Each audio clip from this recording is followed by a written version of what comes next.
बिस्मिल्लाहिर्रहमानिर्रहीम, अस्सलाम वालेकुम। नूरुल्लाह आपकी खिदमत में हाजिर है। इमरान खान साहब तो परेशान है, लेकिन उनके साथी भी मुश्किल में हैं। आज़म खान साहब अगवा हुए हैं, गिरफ्तार हुए हैं, या कहानी सामने आ रही है, आहिस्ता आहिस्ता खुल रही है, सामने तो आ रही है। और दूसरी तरफ जहां उनके दोस्त परेशान हैं, शेख रशीद साहब खुशियाँ मना रहे हैं, मुबारकबादें दे रहे हैं और मुबारकबादें ले रहे हैं। ये क्या कहानी है? वैसे तो बाकी दोस्तों का हशर देखकर, पाकिस्तान में इमरान खान के साथियों का हशर देखकर, उनके बाकी साथी जो पाकिस्तान से बाहर हैं वो डर गए हैं और वापस भी नहीं आ रहे। मतलब वो जो है ना, खौफ के बुत तोड़ने वाले और इनकलाब लाने वाले और पता नहीं क्या क्या करने वाले जो थे ना, वो अब गायब होते जा रहे हैं। पाकिस्तान वापस आने का नाम ही नहीं ले रहे हैं। वो कौन कौन लोग हैं? लेकिन इन सब चीज़ों से पहले परवेज़ इलाही साहब का जिक्र करूँगा कि उनकी मुश्किलात हैं कि टलने का नाम ही नहीं ले रही। वो 6 बाई 6 का कमरा सेल जो है, और उनके बकौल परवेज़ इलाही साहब के बकौल पैरों पे सूजन, बीमारी की अलामतें, दवाई मिल नहीं रही, पता नहीं कौन सी दवाई है जो उन्हें वहाँ मिल नहीं रही। मतलब मैं वैसे सीरियसली मैं तो ये चाहता हूँ कि किसी भी उसको मुल्ज़िम को या मुजरिम को, जो भी कैद में हो या कहीं सज़ा काट रहा हो, उसको बीमारी की सूरत में तमाम मुकम्मल सहूलियात जो है, जो तमाम कैदियों को मिल सकती हैं, उसको मिलनी चाहिए। वो चाहे फिर परवेज़ इलाही साहब हों, चाहे इमरान खान साहब हों, मेरा मतलब मुस्तकबिल में जब वो जेल में जाएंगे तो वो हों, कोई भी हो, तो किसी के साथ भी ये ज़्यादती नहीं होनी चाहिए। परवेज़ इलाही साहब ने जो कोशिशें की, बयानात दिए, और उनकी जो ख्वाहिश है कि मैं किसी तरह प्रेस कॉन्फ्रेंस कर दूँ।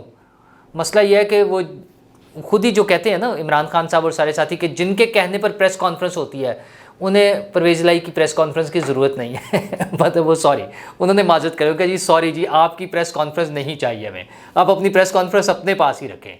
तो वो उसी 6 बाई 6 वाली सेल जो है ना उनका, उसी के अंदर उनकी प्रेस कॉन्फ्रेंस भी पड़ी है और उन्हें वो करने का मौका ही नहीं मिल रहा। दूसरी तरफ जरदारी साहब भी चूँकि उनसे नाराज़ थे। वैसे तो जरदारी साहब और भी कुछ लोगों से नाराज़ हैं, वो अगले व्लॉग में कि वो किस किस से नाराज़ है और क्या है, लेकिन परवेज़ इलाही से वो शदीद नाराज़ है। और परवेज़ इलाही साहब ने जो कोशिश है की, खुद बयान दिए, फिर उनकी बेगम आ गई। मतलब वो पहली दफ़ा ही शायद इस तरह से मीडिया पर आई हैं, लेकिन उसका भी कोई असर नहीं हुआ। वो बयान भी वो खू खाते, तो वो उसमें चला गया।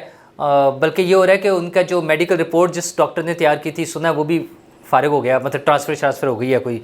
और 2 नंबर रिपोर्टें भी बड़ी होती रही हैं हमारे यहाँ। वो बड़ी पुरानी रिवायात हैं। अभी ताज़ा वालों में, पुरानी के तो चलें आप सब जानते ही हैं, ताज़ा वालों में याद दहानी करा दूँ, पता तो आपको है ही।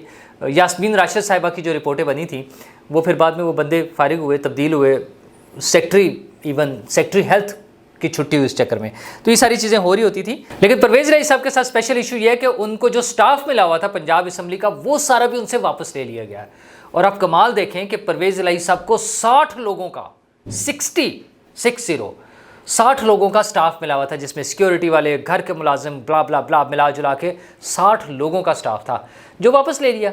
अच्छा, इसकी एक तो क्लियर इंडिकेशन ये है कि स्टाफ तो तब चाहिए हो ना जब वो घर पर होंगे या कोई ऑफिस बना के बैठे होंगे, तब चाहिए। तो वो तो अंदर हैं।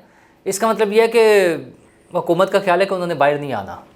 तो परवेज़ इलाही साहब, वो उनका फिर स्टाफ की क्या ड्यूटी लगा के बेचारे अपने घरों को जाएं, आराम करें या कोई और काम करें। आपके घर में विले बैठने से बेहतर है, क्योंकि आपने तो पहुंचना नहीं वापस। आपका तो अब ये लंबा स्टे चलना है। केसेस हैं यार, मतलब मैं ये नहीं कह रहा खुदा ना खासा कि उनको ज़बरदस्ती पकड़ के बंद करना चाहिए। केसेस जो हैं, हुकूमत का ख्याल ये है कि वो लंबे चलेंगे तो चौधरी साहब आराम फरमाएंगे, रोटी शोटी खाएँ, मिट्टी शिट्टी पाएँ तो बैठ जाएँ। और उनके जो मोहम्मद खान भट्टी साहब थे, उनको सर्विस से ही मुअत्तल कर दिया। वैसे तो अदरवाइज़ भी वो मुअत्तल ही हैं, क्योंकि वो जेल में है, उधर जेल में है प्रॉब्ली, तो वो मुअत्तल ही समझें। लेकिन उन्हें प्रॉपर जो है अनाउंस करके फॉर्मली उनसे उनकी सर्विस से मुअत्तल कर दिया गया। और इस तरह की चीज़ें उनके साथ चल ही रही हैं। और इमरान खान साहब के दीगर चाहने वाले भी बड़े परेशान हैं, फंसे हुए हैं बेचारे। पाकिस्तान में तो हैं ही, लेकिन पाकिस्तान से बाहर जो चले गए थे या मौजूद थे, वो लोग भी खौफज़दा हैं। पाकिस्तान में जो कुछ हो रहा है, इमरान खान साहब के चाहने वालों के साथ, चाहने वालों में आज़म खान साहब भी हैं। बल्कि आज़म खान साहब का मैं पहले बता दूं आपको कि आज़म खान साहब के बारे में पुलिस ने अब ये इतला दी है कि वो अपनी मर्ज़ी से कहीं गायब हो गए हैं। अच्छा, इसमें दोनों 50-50 ऑप्शंस हैं, चांसेस हमारे यहाँ, चूँकि इस तरह की बहुत सारी चीज़ें हो रही होती हैं कि वो शायद ऑफिशियली कहीं उठाए गए हों और शायद वो अपनी मर्ज़ी से भी गायब हो गए हों। अच्छा, ये शाहिद वाला जो दूसरा शाहिद है अपनी मर्जी से गायब होने वाला, ये शक इसलिए पड़ता है कि इमरान खान साहब और उनकी पार्टी ने इस तरह की हरकतें की हैं। सेनेटर सैफुल्लाह नियाज़ी को जब वो गायब हुए तो पीटीआई वालों ने शोर मचाया कि वो अगवा हो गए हैं, उन्हें उठा के ले गए हैं, वही बातें डालों में और नामालूम अफराद और फौज पर इल्ज़ाम और एजेंसियों पर इल्ज़ाम, ये सारी चीज़ें। अच्छा जी, बाद में इमरान खान साहब ने खुद एक अपने उसमें इंटरव्यू में बताया, उन्होंने कहा उससे मैंने अंडरग्राउंड किया हुआ है, छुपाया हुआ है। अच्छा, ये वो नुकसान है, ये झूठ बोलना, वैसे तो हर झूठ का नुकसान ही होता है, लेकिन इमरान खान साहब ने बहुत सारे फ़ायदे भी उठाए हैं, मतलब जितने फ़ायदे उठाए हैं सारे झूठ बोल कर ही उठाए हैं, उसमें सच उन्होंने बोला कब है। उनके थ्रू आउट जो आप देख लें सियासी कैरियर, जो उनको 26 साल की जद्दोजहद, इन्वर्टेड कॉमर्स में मैं कहूँगा, वैसे तो कुछ लोग ये स्पेलिंग मिस्टेक या चेंज के साथ कुछ और भी कह देते हैं, लेकिन चलें जद्दोजहद ही हम कह लें, तो उस जद्दोजहद में उन्होंने ज़्यादातर झूठ ही बोले हैं। तो उसका नुकसान ये है कि अब हकीकत में भी कोई शख्स गायब होता है, उठाया जाएगा तो हमें उनकी वो बात याद आएगी कि उन्होंने खुद से गायब कराया हुआ है, छुपाने के लिए अंडरग्राउंड कर दिया है। असल में अपने जो करीबी साथी हैं वो नहीं चाहते कि वो पुलिस के या दीगर इदारों के हाथ लग जाएं, और जो आज़म खान साहब तो वो तोता हैं जिसमें उनकी जान है। प्रिंसिपल सेक्रेटरी, उनके तमाम स्याह सफ़ेद, स्याह वैसे ज़्यादा ही होंगे, सफ़ेद कितने को होंगे काम उनके, तो जितने भी स्याह सफ़ेद, लेकिन महावरतन कहना पड़ता है ना, उनका रिकॉर्ड सारा आज़म खान साहब के पास होगा, उन्हीं के थ्रू होके जाता था। शोर में चाहते हैं बेचारे कि मेरी आज़म खान के साथ प्राइवेट गुफ्तगू रिकॉर्ड करके लीक कर दी। अच्छा, उसमें ऐसी कौन सी बातें हो रही थी आपकी? तो खान साहब प्राइवेट गुफ्तगू वो भी ख़वातीन के साथ भी आई है, जो आप वो प्लेयर पॉइंट्स ढूंढ रहे थे और पता नहीं क्या क्या कर रहे थे, तो उस पर भी ठीक है। आपकी तो इतनी सारी गुफ्तगू है, क्या क्या हम कहाँ तक सुनेंगे और कहाँ तक आप सुनाते रहेंगे हमें, तो हम क्या करें। अब बेशुमार स्टफ़ है आपका, आपने माशाल्लाह रंगीन मिजाज तबीयत है आपकी, और हर चीज़ को आप उन चीज़ों वालों से ज़्यादा जानते हैं। तो इस तरह की ऑडियोज़ वीडियोज़ वाले जो है, मुमकिन है आप उन लोगों से जिसको वो डैश स्टार्स कहते हैं, हो सकता है आप उनसे ज़्यादा जानते हो इस चीज़ों को, तो इसलिए ठीक है, आपकी तो ऑडियोज़ वीडियोज़ आती रहेंगी। आज़म खान साहब के बारे में पुलिस का ये कहना कि वो अपनी मर्ज़ी से गायब हुए हैं, ये फिर कंफ्यूज कर देता है। वैसे मेरा ज़ाती ख्याल यही था कि वो उठाए गए हैं और अब वो रिकॉर्ड पर आ जाएंगे और बहुत सारे बयान देंगे और इमरान खान साहब के कच्चे छठे खुल जाएंगे, लेकिन पुलिस का आज का बयान अजीब सा है, और वजह मैंने बता दी है कि क्यों वो सैफुल्लाह नियाज़ी साहब के साथ अगर मिलाएं। अच्छा, ये तो उनके दोस्त परेशान है, लेकिन एक दोस्त उनके छलांगे मार रहे हैं, उछल रहे हैं। वो दोस्त जो कहते थे जिन्हें मरने की 7 कस्में खाई होती है ना, कि तेरे बिना जीना नहीं और हमेशा साथ रहेंगे और हम तुम एक कमरे में बंद हों और चाबी खो जाए, उस तरह के दोस्त, वो हैं शेख रशीद साहब।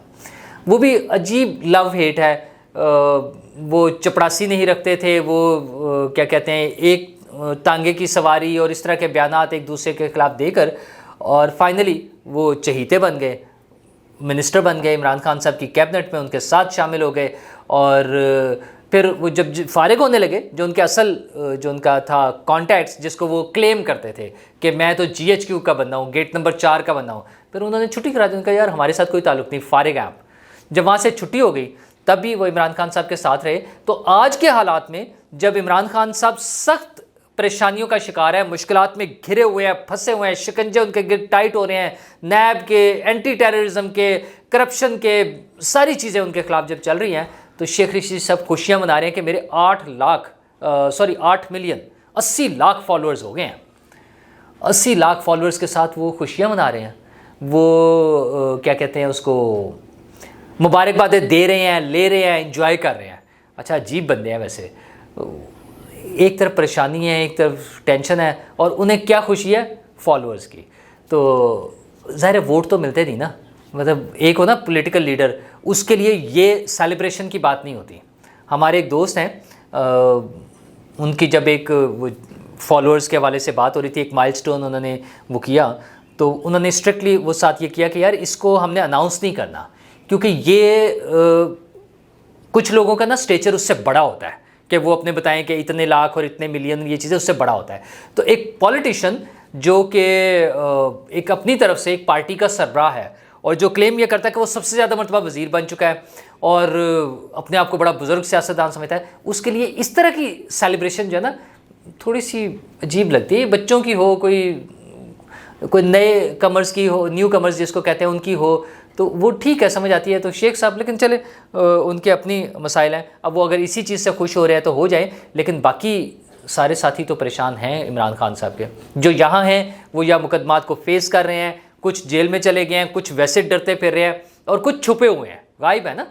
वो है हमारे मुराद सईद साहब हैं, फ़ारूक हबीब साहब हैं, हमाद अज़हर साहब हैं। अच्छा, वैसे हमाद अज़हर साहब की भी समझ नहीं आती मुझे, हमारे जो इदारे हैं पुलिस और FIA वगैरह सारे, कि वो स्पेसेस में भी बैठे होते हैं, ट्विटर की स्पेस में भी बैठे होते हैं, बयानात भी आ रहे हैं, व्हाट्सएप वो भी कर रहे हैं, ट्वीट्स भी कर रहे हैं, और वो गायब है, मिल ही नहीं रहे। और इसी तरह वो मुराद सईद साहब का भी मामला है, किसी को मिल ही नहीं रहे हैं। पिछले दिनों एक खबर आई थी कि फ़ारूक हबीब और मुराद सईद शायद शौकत खानम हॉस्पिटल में छुपे हुए हैं, लेकिन हुकूमत को ख्याल करना पड़ेगा, हॉस्पिटल पर छापा मारने से पहले उन्हें 100% श्योर होना होगा, यकीनी बनाना होगा कि अगर वो हैं, इस सूरत में ये कार्रवाई होनी चाहिए, अदरवाइज़ ज़्यादती है, मतलब हॉस्पिटल के हवाले से भी और सारी दुनिया में बदनामी भी होगी। तो पॉलिटिकल इश्यूज़ अपनी जगह है, इस चीज़ का हुकूमत को ख्याल करना पड़ेगा। लेकिन जो लोग पाकिस्तान से भाग चुके हैं, और वो फन्ने खान लोग जो ये शो करते थे कि हमने इनकलाब लाना है, और बस इनकलाब आया कि आया, और झंडे लेकर वो घोड़े की पीठ पर बैठे होते थे और बागें हाथ में, टापों की आवाज़ें और अलम बुलंद किए हुए, वो लोग भी गायब हो रहे हैं, वापस ही नहीं आ रहे हैं। शहबाज गिल साहब, जट्टा का मुंडा, मैं पहले भी ये बात आपको सुना चुका हूँ, आपसे पहले कर चुका हूँ, उन्होंने पिछले माह की 16 तारीख को वापस आना था, और बता के कि मैं भागा नहीं हूँ, मैं वापस आऊँगा, दिखाऊँगा, नहीं आ रहे, गायब हैं। अच्छा जी, और ये मकबूल जान साहब 18 तारीख को, यानी ये 18 जून को जो कल है, उन्होंने वापस आना था, लेकिन हमें पता चल गया उनके दोस्तों से और करीबी जो उनके रिश्तेदार हैं उनसे, उनके ज़राए से, कि वो नहीं आ रहे, डर गए हैं। अच्छा चलें, इनके तो केसेस और ये हैं सारी चीज़ें जो भुगत रहे होते हैं, और ये साहब तो एक चक्कर भी लगाए हैं ना, सैर कर आए हैं, सारा कुछ उन्होंने जो भुगता है, मैंने आपको सुनाया था क्या क्या कुछ उनके साथ हुआ, उनका भरम टूट चुका है। तो अब वो इस दौरान में उनका भरम दोबारा एक दफ़ा बन गया था, उनका 14 तारीख तक पाकिस्तान में इनकलाब आ चुका होगा, सब कुछ उलट जाएगा। आसिम बाजवा साहब के खिलाफ, वो सॉरी आसिम बाजवा नहीं, आसिम मुनीर के खिलाफ, जनरल आसिम मुनीर के खिलाफ बगावत हो जाएगी, और बाकी पता नहीं कौन टेक ओवर कर लेगा, कू हो जाएगा, ये हो जाएगा, वो हो जाएगा, और 18 तारीख को मैं भी लैंड कर जाऊँगा। सब कुछ ऐसे बैठ गया उनका। अच्छा जी, आरिफ हमीद भट्टी साहब भी एक बड़े साफ़ी हैं और नून लीग के हामी थे, उनके खिलाफ बज़ाहिर अभी ऐसा कोई केस, कोई चीज़ नहीं है। उन्होंने 12 जून को वापस आना था लेकिन लंदन में उनका क़याम थोड़ा सा तवील हो गया। अच्छा, ये वो लोग हैं जिन्हें, और ये क्यों हो रहा है, जो पाकिस्तान में लोगों के साथ डील किया जा रहा है, कानून जो करके कानूनी दायरे में उनको लेकर आया जा रहा है, उनके खिलाफ केसेस बन रहे हैं और वो फेस कर रहे हैं, उससे डर रहे हैं लोग। वो जो पाकिस्तान में जितने भी लोग हैं, अच्छा ताज़ा तरीन समी इब्राहिम साहब का केस है, समी इब्राहिम साहब और शुएब शेख साहब, इन दोनों के खिलाफ जो केस बना है, उससे ये लोग ज़्यादा खौफज़दा हो गए हैं। कुछ लोग तो पहले ही बाहर भागे हुए थे ना, साबिर शाकिर साहब हैं, मोहित पीरज़ादा साहब हैं, इस तरह के लोग, वो तो चले हैं। ये जो पाकिस्तान में मौजूद है, उनके खिलाफ जब से केसेस हुए, उनकी मज़ीद त्राह निकल गया। अच्छा, और भी बहुत सारी चीज़ें हो रही है, जो आपको 2 दिन से हम खबर दे रहे हैं कल से, कि वो एक जनरल साहब की बीवी गिरफ़्तार हो गई है, और भी उनके करीबी अजीज़, जो रिटायर्ड जनरल की बीवी थी, वो गिरफ़्तार हुई है, और भी लोगों के करीबी अजीज़, बच्चे, दामाद, रिश्तेदार जो गिरफ़्तार हो रहे हैं, उससे खौफज़दा है वो। फिर जो मैंने आज सुबह वीलॉग किया था, जिसमें मैंने बताया कि कुछ जनरल्स GHQ गए थे मिलने के लिए बड़े साहब से, और उन्हें झाड़े पड़ी हैं टका के। 13 लोग गए थे, और उसमें से 4 लोगों ने तकरीरें की, और तकरीरें वो ये सोच के कर रहे थे कि हम तो बड़े बाबे हैं ना, सीनियर हैं। तो जनरल साहब तो उस वक्त बड़े यंग नौजवान अफसर थे, कैप्टन थे शायद, तो उस वक्त उन्होंने कहा जी खैर है, हम समझाएंगे तो उन्हें समझ आ जाएगी। अभी तक शायद उन्होंने किसी ने समझाया नहीं है उन्हें, हम जाके समझाएंगे कि इमरान खान की मोहब्बत में इस मुल्क को आगे लेके जाना कैसा ज़रूरी है। तो फिर साहब ने समझा दिया, और बड़े अच्छे तरीके से तबीयत साफ़ करके समझाया है। तो वो ये सारे जो एलिमेंट्स जब सामने आ रहे हैं, तो जो बाहर भागे हुए लोग हैं वो वापस नहीं आ रहे, और मज़ीद यहाँ से भागने की कोशिश करेंगे, लेकिन इतना आसान नहीं है भागना उनका, तो वो भी फंसे हुए हैं। दुआ ये करनी चाहिए कि ये तमाम जो कार्रवाइयाँ हैं, ये इनका नतीजा वो पाकिस्तान और पाकिस्तान के रहने वालों के हक़ में बेहतर निकले। शुक्रिया।